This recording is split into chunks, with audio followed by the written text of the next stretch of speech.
La quatrième et dernière figure qui était à faire avec GeoGebra. Donc nous devons construire un rectangle ABCD avec des conditions. Le côté AB qui mesure 5, la diagonale AC qui mesure 6. Le côté AD, on ne connaît pas sa longueur. Le côté BC, on ne connaît pas sa longueur non plus. Et il faut faire attention à l'ordre des points, puisque certains m'ont envoyé A, B, D, C. Et si vous faites A, B, D, C, ce n'est pas la figure que je demande. Moi, je demande bien le rectangle A, B, C, D. Donc, on pourrait faire au hasard, mais si on fait au hasard, ça ne respectera aucune des conditions. Je ne peux pas commencer par le segment que je ne connais pas.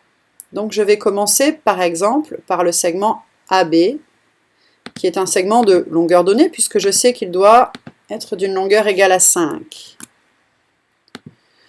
Une fois que j'ai fait ça, je sais que je veux un rectangle, donc il me faut des angles droits. Pour avoir des angles droits, je suis allée sur perpendiculaire. Je dis perpendiculaire à quoi? Passant par le point A. Perpendiculaire à quoi? Passant par le point B. Ensuite, je dois placer le point C. Je ne peux pas placer le point D, car je ne connais toujours pas la longueur. Mais le point C, je sais qu'il se situe à 6 du point A. Quand vous êtes à 6 d'un point, c'est que vous vous situez quelque part sur le cercle de centre A et de rayon 6. Alors je prends la commande cercle connaissant le centre et le rayon, je clique en A, ça me demande quelle taille, je veux un rayon égal à 6, et là j'obtiens un cercle qui est entier, mais je n'ai pas besoin de tout.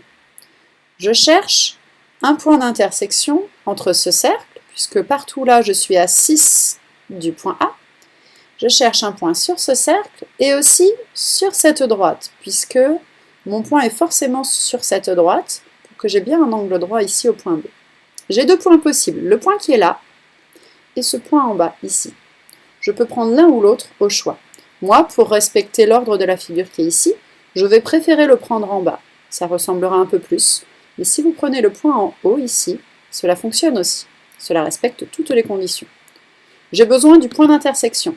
Je vais donc prendre point d'intersection et je vais cliquer pour obtenir le point C. J'ai presque terminé.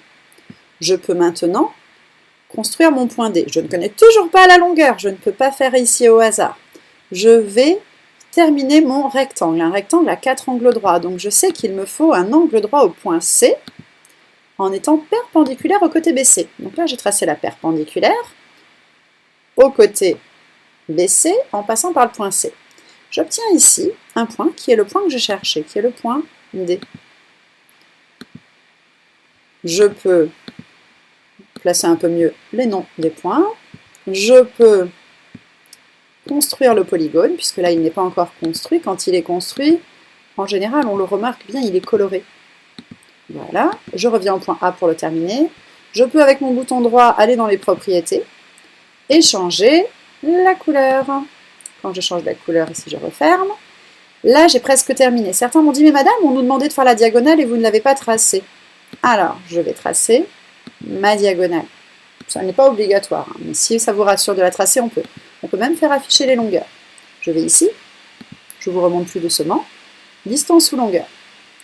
Une distance ou longueur, et je clique sur le segment qui m'intéresse. Vous voyez, ça apparaît, sa longueur, 6. Alors ici, si je clique, voilà, le côté mesure 5. Et enfin, avant de terminer, je peux cacher des objets. Je peux aller sur Afficher, cacher l'objet. Et je peux cacher le cercle dont je n'ai plus besoin pour l'instant. Je ne le supprime pas, je le cache seulement. Je peux même cocher la diagonale si vous voulez. Hop. Tout ce qui est en gris clair va être caché dès que je vais cliquer ailleurs. Je clique ailleurs, voilà, ça le cache. Vous allez me dire, madame, on ne voit pas bien les angles droits. Donc les angles, vous savez qu'on peut les afficher.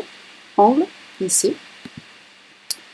Alors, C, D, A. Voici un angle droit. D, A, B. Voici un angle droit. A, B, C. Voici un troisième angle droit. Et le dernier. Donc, on peut afficher ça un peu mieux en décalant ici pour que cela nous gêne un peu moins. Si vous voulez, au niveau de la diagonale, on peut faire réapparaître la diagonale. Tout ce qui est enfoncé apparaît.